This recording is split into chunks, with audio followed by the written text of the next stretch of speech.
Hello everybody, how you doing? It's Damien yet again. In this case, I will do the another WrestleMania under Sun. I don't, or as they call the Ultimate Trail Ride, WrestleMania 33. I can't stop remembering. Basically, kept like it felt weird when Undertaker had to promote his match against Roman Reigns. It said Roman Reigns at WrestleMania, the Ultimate Trail Ride. Why didn't it say WrestleMania 33 or just WrestleMania? That was still weird, you know? That's what I remember mostly that and the awesome stage. One of the top three best stage of WrestleMania of all time. And while it was a long WrestleMania of WrestleMania 33, 32 to WrestleMania 35, I thought was of those four WrestleMania, it was a better WrestleMania. It was still too long. But WrestleMania 33, I'm starting with Hall of Famers.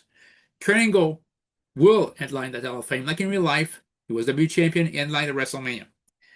Like DDP would be in there, the late great Ravishing Rick Rude, but I have Vader added to the list because I said so, because knowing you want him to be in Hall of Fame before he's gone. Beth Phoenix will be the women's inductee. Teddy Long will be the manager being inducted. If you want Kid Rock, you have Kid Rock, whatever. But you would have also the Rock and Roll Express and Kenta Kobashi. Now, in the night one, Under Giant Battle Royal, it's 33-man Battle Royal. And I'm looking at who have had winning. Yep. I would have Jinder Mahal win. Now, I think his W title win was hilarious, but I feel like, if you're gonna be W champion, you should have some momentum, not out of nowhere. Have him win that battle royal. At least this Under Giant Battle Royal winner. And he decides that he wants to challenge for the US title. So it'll be for the next day, he'll challenge for the US title. In the second match of the night, like the year before, Braun Strowman, basically, I felt like was on just in a pre-show battle royal, and I felt like it was stupid to have him be in the battle royal and not have him win. For just like Mojo Rawley to win. I would rectify that. Both Braun Strowman and Big Show are on the battle royal. You have Braun Strowman versus Big Show, I think, on Raw with a very good technical and surprising technical match. I say, why not have it at WrestleMania? Have them basically surprise the audience. Maybe they're not going to steal the show, but they surprise the audience and say, hey, we expect the match to be crap. No, it's not. It's very good. And Braun Strowman delivers two running power slam for the win. 2-0. And he beat Kane and Big Show in his two WrestleMania matches today. That's important. Third match of the night for the Cruiserweight title. Neville Pac, who I felt like was on run of his life as Neville. Even today, I felt nothing was as hot as him as the king of the cruiserweight against Austin Aries. I felt at that time that Austin Aries could have won the title, but knowing how much of a nay-hole he is in real life, I've never retained the title. Then you have the WWE title match, because it wasn't that good in real life, but it'd be Bray Wyatt defending against Randy Orton, against Luke Harper, and against AJ Styles. Since Randy Orton won the Rumble, and in my booking he wouldn't have won the number one contender match. I still believe like Randy Orton should have walked away from that WrestleMania as a WWE champion. I mean, even in my booking, he never walked away. Every time the title's on the line, he's rarely walking out the champion, so why not here? In the IC title match, you have Dean Ambrose right in the face in Baron Corbin, a nothing happening pre-show match. You have Dean Ambrose defending against The Miz. Miz cheats to win. He did it the next month anyway, and Dean Ambrose was carrying a title that, with all due respect, felt meant nothing when he was around it. Then, in the fifth, in the sixth match of the night, you have for the SmackDown Women's title, you have Naomi, Alexa Bliss defending against Naomi, Becky Lynch, Carmella, Natalia. You can have Nikki Bella and Maryse. Like in real life, Naomi wins the title by making Alexa Bliss a champion tap out. The penultimate match, you have Goldberg versus Brock Lesnar, no title on the line. The match was excellent. You keep the same result, the same energy. 4 or 5 minutes, Lesnar wins. You just have him do two F5s. Have Goldberg kick out of one, and the second one he doesn't. But here's the thing: he does the F5, then he does the most brilliant thing can happen of wrestler. Not wait later on to hit his finisher. He hits one immediately afterwards. Like 1, 2 kick out, he just brings him up while they're both on their knees. He brings Goldberg up for another F5, 1, 2, 3. That'd be the only medication in the match. And the main event of Night 1 WrestleMania would be Kevin Owens defended the Universal title against the Royal Rumble winner of 2017, Chris Jericho. And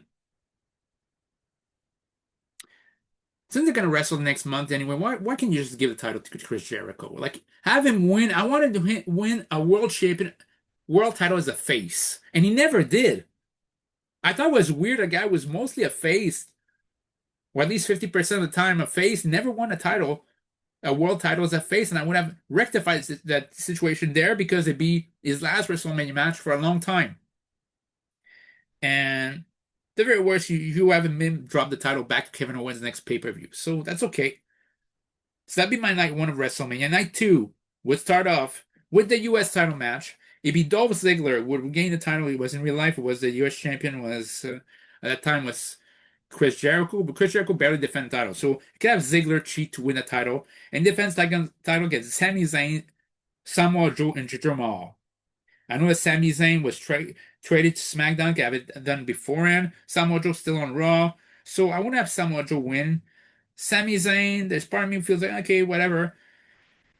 To me, it's between Ziggler and Mahal. If you want to keep the WWE title run for Jinder, then he doesn't really win it there. But I prefer him win the US title anyway. Then, in the second match of the night, I thought the Usos being SmackDown Tag Team Champions and not having a WrestleMania match was stupid. So you have the Usos defending the SmackDown Tag title against the WrestleMania 33 host, The New Day, and American Alpha, which was Jason Jordan and Chad Gable, the former champion. You have the Usos retain the title. Then you have the tag title ladder match, like you did in real life. The OC defending against Enzo Cass against the Bar against Arties. You have the Arties win the title. You have Seth Rollins versus Triple H. Like in real life, Seth Rollins win. You have the women's title. You have Bayley defending against Nia Jax, Sasha Banks, and Charlotte Flair in an elimination four-way match. Again, Bayley keeps the title. In the penultimate match, you have John Cena defending against Baron Corbin. And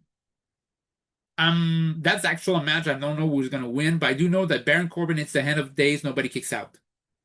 Cena's not gonna kick out of it, it's gonna be protected. It's either his foot is on a rope to close the rope, so he just rolls the outside. But one way for sure, Cena could win, Corbin could win. In fact, maybe if Corbin has to win the Money in the Bank match, you have him win here. Or not, who cares? And the main event will be Undertaker versus Roman Reigns. And I kept mentioning all the time that whoever has to end the streak has to be undefeated at WrestleMania. Well, in my booking, Roman Reigns only lost once, so it's a fail on my part. I might have to rectify for WrestleMania 32. I could have Roman Reigns actually win against Dean Ambrose at WrestleMania 32. But in that case, you would go from WrestleMania 29 winning against Kane, Luke Harper, and Rick Owens to WrestleMania 9. WrestleMania 29. They beat Sheamus, Big Show, and Big E. Going on to WrestleMania 33, they beat Kane, Luke Harper, and Eric Rowan. Beats Bray Wyatt at WrestleMania 31. And you could say like beats Dean Ambrose or not. That's up to you. But one way or another, I would have Roman Reigns be the one ending the streak at WrestleMania 33. So you could take basically what I said about in WrestleMania 32 rebooking about Dean Ambrose winning the title. You could basically undo it so that Roman Reigns does beat Dean Ambrose. Or you could keep it the same way it is, that Dean Ambrose beats Roman Reigns. One way or another doesn't change my decision. I want Roman Reigns to end the streak. Because now that I think about it, I already have somebody else who's going to be undefeated at WrestleMania. I don't want too many people being undefeated at WrestleMania. So that will be this. Roman Reigns end the streak. And Undertaker doesn't wrestle at WrestleMania again, apart from once. Because to me, that was a point. If the streak ends, so does Undertaker's tenure at WrestleMania should end as well. Set my WrestleMania 32 and 33 into two nights. Let me know what you think. Comments down below. Catch you guys later.